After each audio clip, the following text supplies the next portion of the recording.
Halo, assalamualaikum teman-teman semua. Perkenalkan, nama saya Rini Andriani dari Akademi Farmasi Yandas Husada Bangkalan.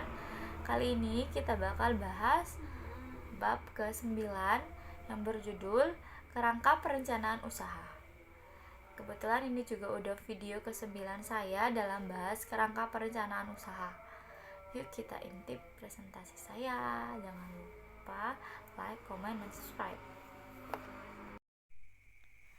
Bab 9 tentang kerangka perencanaan usaha. Jadi, pengertian perencanaan usaha atau business plan adalah merupakan suatu dokumen yang menyatakan keyakinan akan kemampuan sebuah bisnis untuk menjual barang atau jasa dengan menghasilkan keuntungan yang memuaskan dan menarik bagi penyandang dana. Business plan adalah sebuah selling dokumen yang mengungkapkan daya tarik dan harapan sebuah bisnis kepada penyandang dana potensial. Adapun isi dokumen dari business plan meliputi perencanaan terpadu yang menyangkut 1. Pemasaran, 2. Permodalan, 3.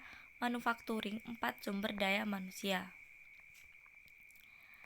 Kerangka perencanaan usaha terdapat 10 bagian. Yang pertama, nama perusahaan, kedua lokasi, ketiga komoditi yang akan diusahakan, keempat konsumen yang dituju, kelima pasar yang akan dimasuki, keenam partner yang akan diajak kerjasama, 7. Personil yang dipercaya untuk menjalankan perusahaan, 8. Jumlah modal yang diharapkan dan yang tersedia, 9. Peralatan perusahaan yang perlu disediakan, 10. Penyebaran promosi. Contoh perencanaan atau business plan ada 9. Pertama, halaman depan, daftar isi, rangkuman eksekutif, penjelasan mengenai perusahaan, pemasaran, barang dan jasa yang dihasilkan, usaha meningkatkan penjualan, permodalan, dan appendix.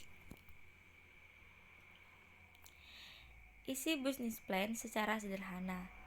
Latar belakang berisi latar belakang pendirian perusahaan, keadaan persaingan, masih terbuka peluang usaha,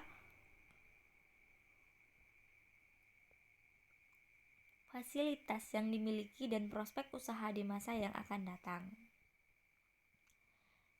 Identitas pemilik dicantumkan nama pemilik, tempat dan tanggal lahir, alamat, rumah dan telepon, jenis kelamin, status pernikahan, pendidikan terakhir, kursus-kursus yang pernah diikuti dan pengalaman kerja.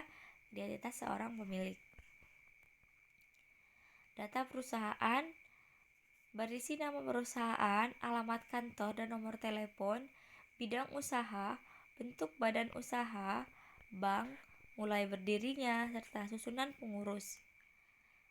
Aspek produksi berisi jenis dan jumlah mesin yang digunakan dengan kapasitas produksi, jumlah produksi rata-rata per bulan, sumber bahan baku.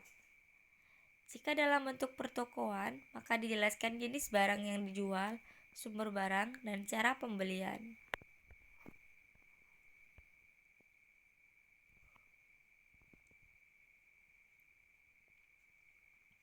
Aspek pemasaran dijelaskan sistem distribusi, sistem pembayaran, konsumen sasaran, wilayah pemasaran, penguasaan pasar, segmen pasar, serta keuntungan rata-rata dari penjualan.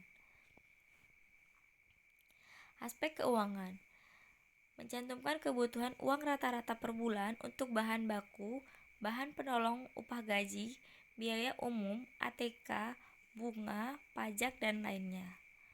Jika untuk usaha baru, maka dicantumkan modal investasi untuk bangunan, sewa kontrak tetap, pembelian mesin dan perlengkapan. Untuk keperluan modal kerja dijelaskan kebutuhan modal setiap minggu atau setiap bulan. Terima kasih sudah membaca presentasi ini. Teman-teman gimana? Udah paham semua nggak tentang kerangka perencanaan usaha? Kerangkanya apa? Terus perencanaan usaha itu gimana? Saya harap dengan menonton video ini teman-teman dapat paham tentang materi wirausaha, tentang kerangka perencanaan usaha. Terima kasih. Jangan lupa nonton video bab ke-10 ya.